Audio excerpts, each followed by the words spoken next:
Welcome to Luca is a Billionaire, where the only thing I invest in is your answers.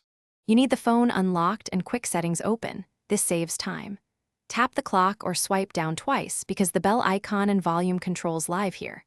Press the volume rocker once to reveal ring, media, and call sliders. This is where you begin.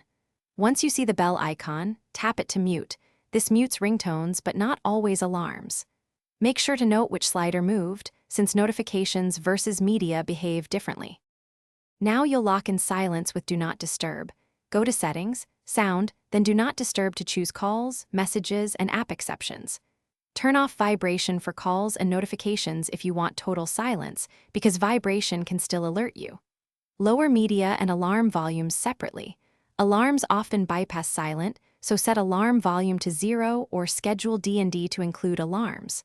Once done, verify which apps are allowed. Make sure none are. You're nearly finished. Confirm silence by sending a test message or playing a ringtone while the screen is on so you can see which slider responds. If sound persists, toggle Do Not Disturb off and on, or restart the phone to clear any stuck processes.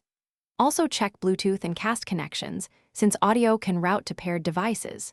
If that fails, boot into safe mode to isolate apps or reset sound settings. This usually fixes persistent or unexpected audio. Thanks for watching and please subscribe. It's the best investment you'll ever make.